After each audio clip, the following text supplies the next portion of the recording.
warahmatullahi wabarakatuh. Kaifahalukum anak-anak kelas 6. Semoga kita semua selalu diberikan kesehatan serta mendapatkan limpahan rahmat dan taufik dari Allah Subhanahu wa taala. Amin amin ya rabbal alamin. Nah, tidak terasa kita bertemu kembali ya. Pada pagi hari ini kita kembali belajar tentang sejarah kebudayaan Islam, khususnya di kelas 6. Dan tidak terasa kita juga berada pada pertemuan yang kelima, masih berada pada semester 1 tahun pelajaran 2020 dan 2021. Untuk itu Bapak harapkan kepada anak-anak kelas 6 agar tetap terus semangat belajarnya ya, dan mencatat hal-hal yang dirasa perlu di buku catatannya.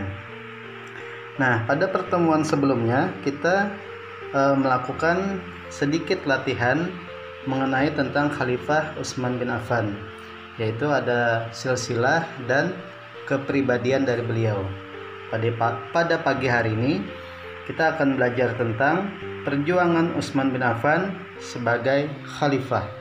Jadi ini merupakan lanjutan dari pertemuan kedua dan ketiga kemarin. Nah, anak-anak kelas 6A, B, C, dan D, Khalifah Umar bin Khattab itu pada akhir hayatnya telah berpesan kepada para sahabat untuk memilih satu di antara 6 sahabat yang ditunjuknya. Tujuannya agar menggantikan kedudukannya sebagai khalifah dalam memimpin umat Islam. Jadi di akhir hayatnya itu Umar bin Khattab telah membentuk sebuah musyawarah yang beranggotakan 6 sahabat Rasulullah Shallallahu Alaihi Wasallam.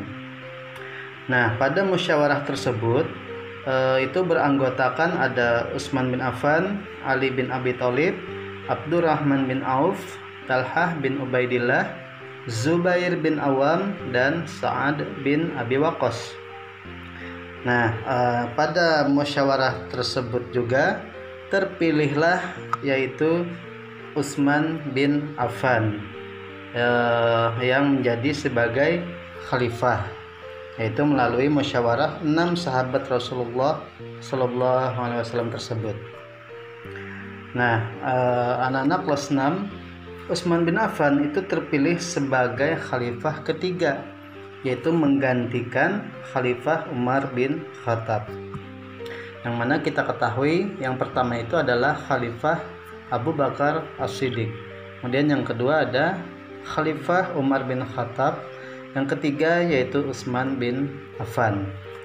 Nah, yang berikutnya, Utsman bin Affan juga merupakan orang yang dekat dengan Rasulullah Shallallahu Alaihi Wasallam dan juga merupakan salah satu menantu dari Rasulullah yang memiliki pribadi yang sangat baik. Kemudian Utsman bin Affan ini dibaiat menjadi khalifah pada usia 70 tahun atau diangkat pada usia 70 tahun. Nah, Utsman bin Affan ini juga diangkat menjadi khalifah bertepatan pada bulan Zulhijjah tahun 23 Hijriah. Nah, berikutnya pada masa pemerintahan Utsman bin Affan ini itu secara umumnya dibagi menjadi 2 periode. Jadi ada periode pertama, ada periode kedua. Nah, periode pertama ini itu ditandai dengan berbagai keberhasilan, kemudian kesuksesan dan kejayaan.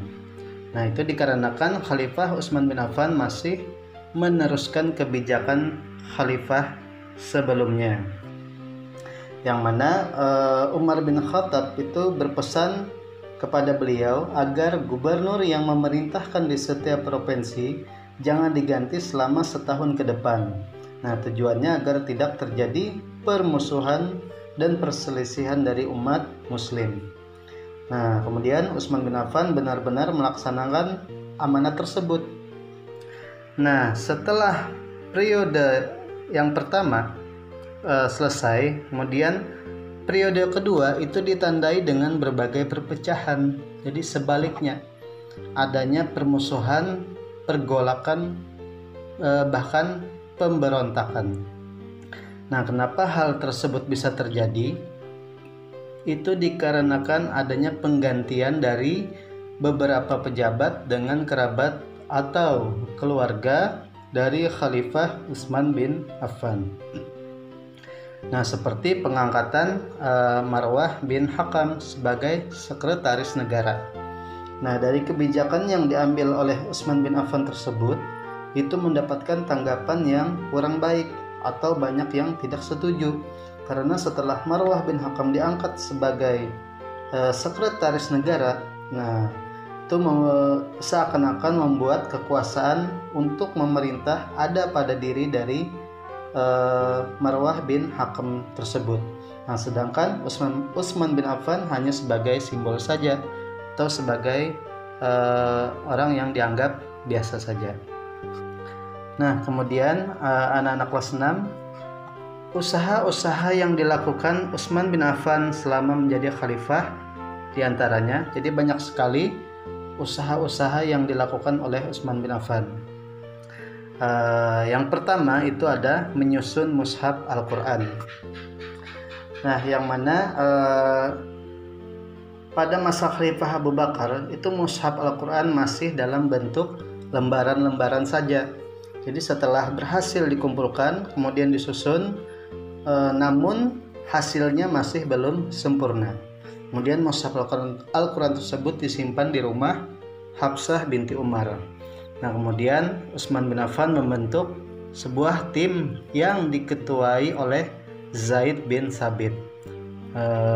Anggotanya yaitu ada Abdullah bin Zubair, Sa'id bin As, kemudian Abdurrahman bin Haris.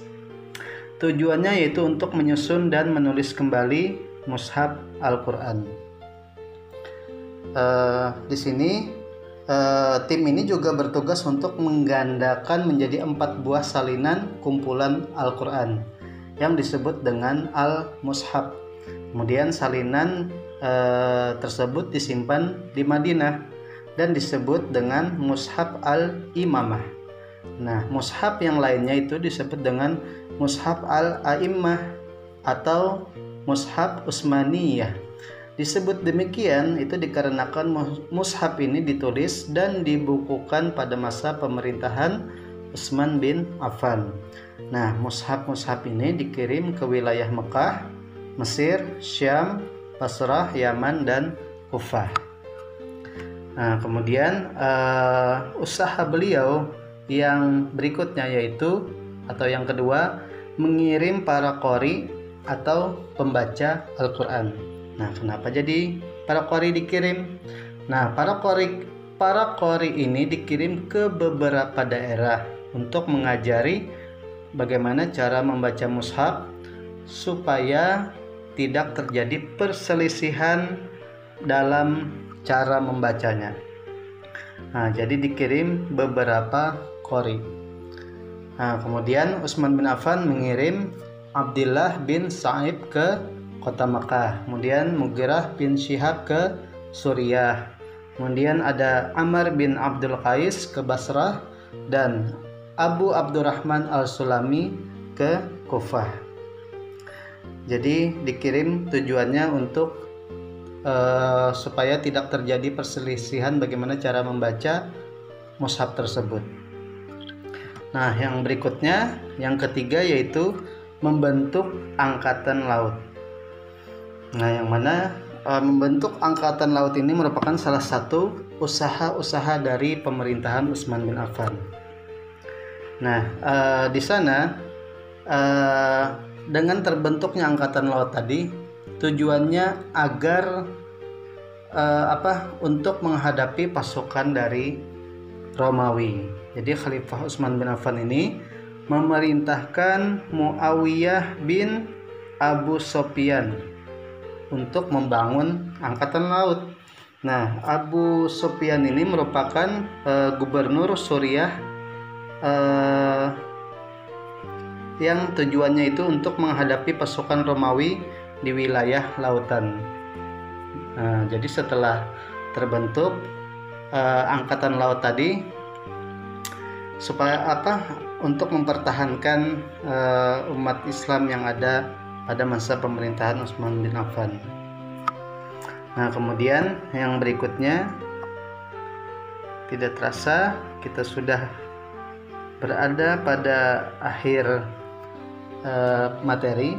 Untuk itu, alhamdulillah, nanti kita lanjutkan lagi ya anak-anak kelas 6. Bagaimana, masih penasaran tentang cerita berikutnya? Nah, nanti akan sedikit Bapak ulang kembali ya. Nah, yang pertama itu tadi perjuangan Utsman bin Affan sebagai khalifah. Kemudian ada yang pertama itu ada usaha dari Utsman bin Affan, salah satunya menyusun mushaf Al-Quran, mengirim para qori, membentuk angkatan laut. Nah, nanti akan ada lagi kelanjutan dari usaha Utsman bin Affan. Untuk itu terus semangat belajarnya ya, dan jangan lupa untuk mencatat hal-hal yang dirasa perlu. Oke, kita lanjutkan lagi nanti untuk belajar sejarah kebudayaan Islamnya di kelas 6. Dan Bapak akhiri, wassalamualaikum warahmatullahi wabarakatuh.